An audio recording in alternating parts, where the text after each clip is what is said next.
Une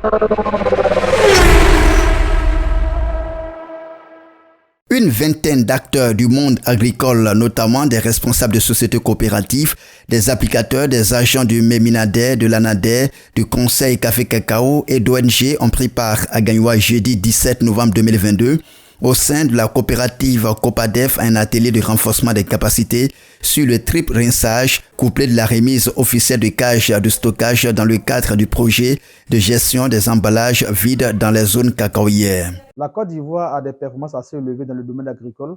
On est premier en cacao, premier en anacarde et dans d'autres cultures où on a des performances élevées. Mais tout ça, ces performances-là aussi, sont liées à l'usage des produits sanitaires. Et après l'usage de ces produits, les emballages sont jetés dans l'environnement. Cela crée des conséquences assez importantes et pour la population, la santé des hommes, mais aussi pour l'environnement. Parce que les producteurs sont tentés très souvent d'utiliser ces emballages vides-là pour y mettre des boissons, pour y mettre souvent de la nourriture, ou pour y conserver d'autres ingrédients qui pourraient entrer dans l'alimentation. Et lorsqu'on sait que ces emballages-là, il y a des résidus, c'est des risques énormes pour la population, des risques pour l'environnement, parce qu'on va se retrouver avec des emballages vides de pesticides dans la nature un peu partout, et aussi ça va peut-être empoisonner la nappe phréatique, même en faire en sorte que nos terres ne seront jonchées de plastique qui ne se détruisent pas facilement. Mais sachez que les plastiques se détruisent au bout de 100 ans pour certains, 400 ans, voire 1000 ans pour d'autres. Donc c'est un risque environnemental énorme.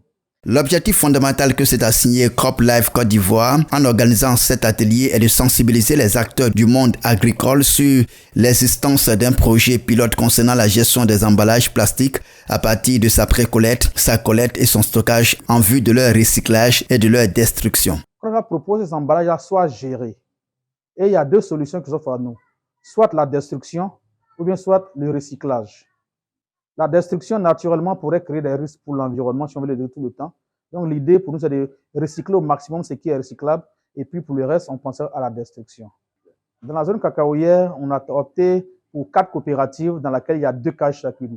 Ça fera 8 cages pour la zone cacaoyère qui sont réparties sur Gagnoa, Teiri, Soubré, Meyagui. Je pense que c'est les 3 zones dans lesquelles on a les cas dans lesquels on a nos 4 coopératives qu'on a choisies.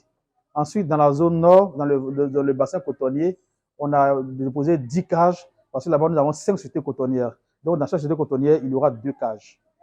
Ils vont disposer dans les coopératives et puis on va mettre en place le même processus. Les producteurs, après avoir utilisé le produit, ils vont rincer 3 fois l'emballage, ils vont le ramener pour le mettre dans la cage, et puis quand la cage sera remplie, CropLife va faire venir le véhicule, le transporteur, qui va prendre toutes les précautions qu'il faut pour pouvoir le transporter, et puis on va le ramener chez le recycleur qui va à son tour faire ce qu'il a fait là-dessus.